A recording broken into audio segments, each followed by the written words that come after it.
అటు అసెంబ్లీలో ఒక తీర్మానాన్ని నిన్న ప్రవేశపెట్టడం జరిగింది. డీలిమిటేషన్ ప్రక్రియ పైన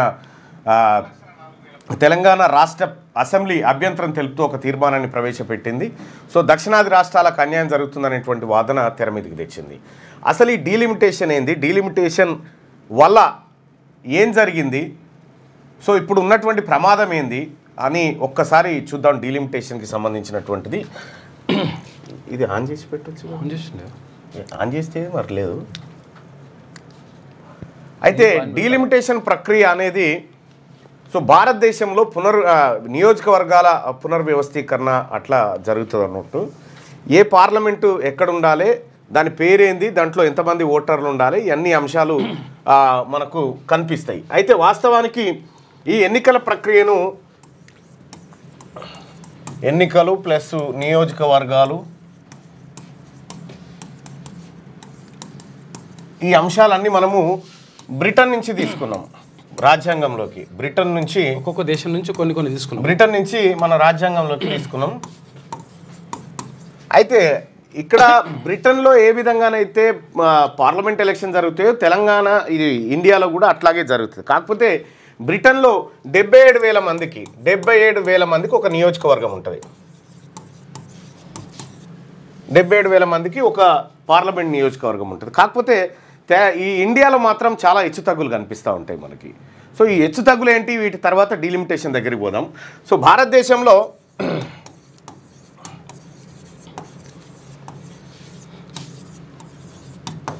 అత్యధిక ఓటర్లు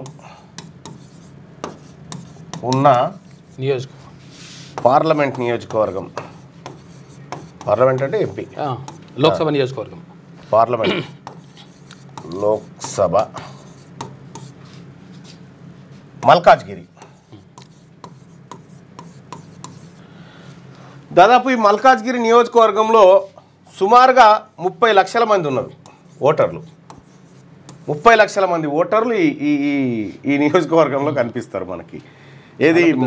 ఇది భారతదేశంలో అతిపెద్ద పార్లమెంటు నియోజకవర్గం ఓటర్ల సంఖ్య పరంగా. ఇక ఇదే భారతదేశంలో అతి తక్కువ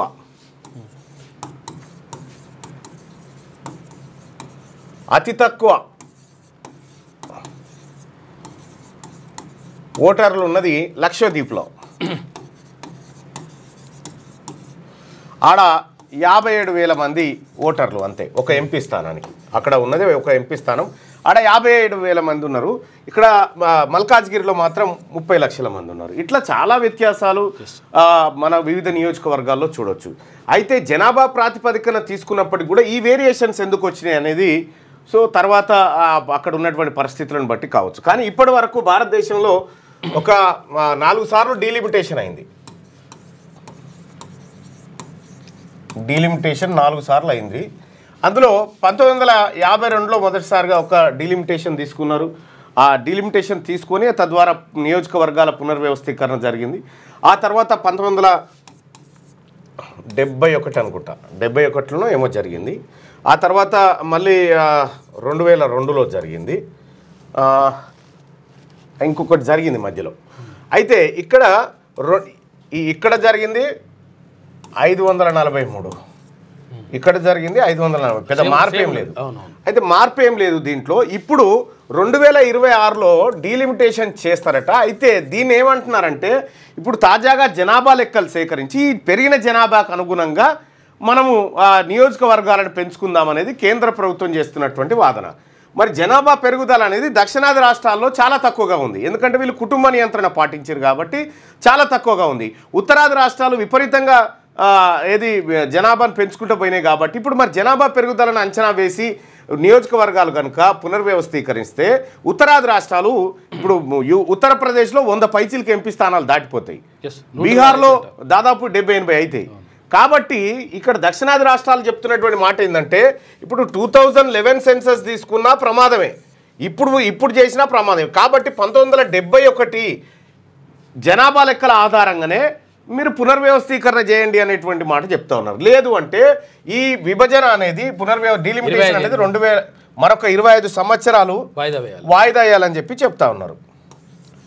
25 ఏళ్ళు వాయిదా వేయాలని చెప్పి చెప్తా ఉన్నారు. అయితే ప్రస్తుతం ఉన్నటువంటి పరిస్థితుల్లో మరి కేంద్ర ప్రభుత్వానికి ఎన్నికల సంఘం కాస్త అనుకూలంగానే ఉంటుంది, మీకు తెలియదు ఏం లేదు.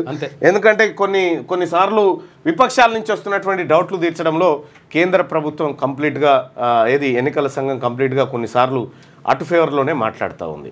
సో ఇక్కడ మనం గమనించాల్సిన అంశం ఏంటంటే దీనికి సైమల్టేనియస్గా అనేకమైనటువంటి అంశాలు తెర మీదకి వస్తూ ఉన్నాయి. అసలు ప్రపంచంలో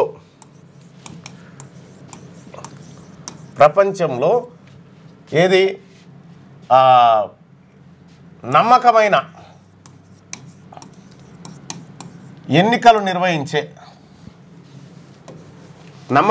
ఎన్నికలు నిర్వహించే దేశాల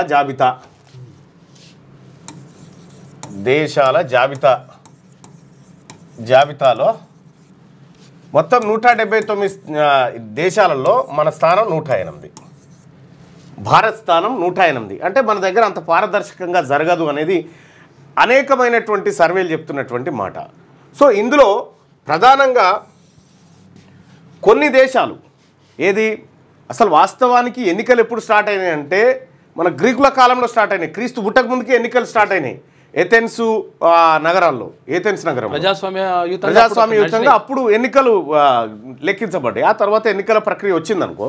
సరే, అక్కడి నుంచి వచ్చినప్పటికి కూడా ప్రస్తుతం నార్వే, స్వీడన్, ఫిన్లాండ్, న్యూజిలాండ్ ఈ దేశాల్లో పక్కడబందీగా ఎన్నికలు జరుగుతాయి. అసలు ఆ ప్రజలకు ఓటు మీద చాలా విశ్వసనీయత ఉంటుంది, చాలా నిజాయితీగా ఎన్నికలు జరుగుతాయి. అక్కడ ఉన్నటువంటి ఎన్నికల సంఘాలు స్వతంత్రంగా వ్యవహరిస్తాయి. ఎవరికి కొమ్ముగాయి ప్రజల అభిప్రాయాన్ని ఫ్రీగా వెల్లడించవచ్చు. ఇక ఇవి కాకుండా మొత్తం ప్రపంచంలోనే చెత్త ఎన్నికలు ఎక్కడెక్కడ జరుగుతాయంటే నార్త్ కొరియా,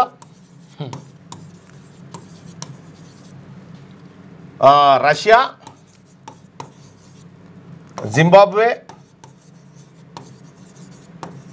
ఇట్లా ఈ దేశాల్లో పరమ చెత్తగా జరుగుతుంటాయి. ఇంకా గమ్మత్ ఏంటంటే ఇక్కడ న్యూజిలాండ్లో ఈ ఓట్లకు మద్యం మంచుడు కానీ మ్యానిపులేట్ చేసుడు కానీ లేకపోతే ఇంకోటి ఏమీ ఉండవు, ఇందులో కరెక్ట్గా జరుగుతాయి.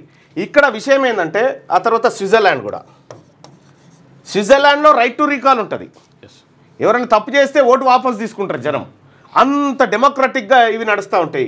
ఇక ఇక్కడ ఈ జాబితా ఏదైతే ఉందో నార్త్ కొరియా తీసుకుంటే north Korea republic of north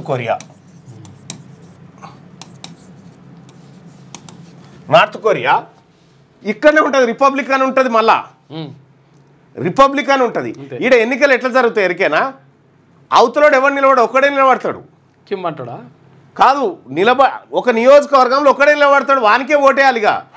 అయితే మన తానేం జరుగుతుంది, ఎన్నికలు జరిగినాక కౌంటింగు, ఫలితాలు, ఇది కదా ప్రక్రియ. కానీ నార్త్ కొరియాలో అట్లా కాదు, ఫస్ట్ ఫలితాలు ఇస్తారు, ఆ తర్వాత అభ్యర్థులు ఫలితాలు, తర్వాత ఎన్నికలు, ఆ తర్వాత ఇదేమంటారు కౌంటింగ్,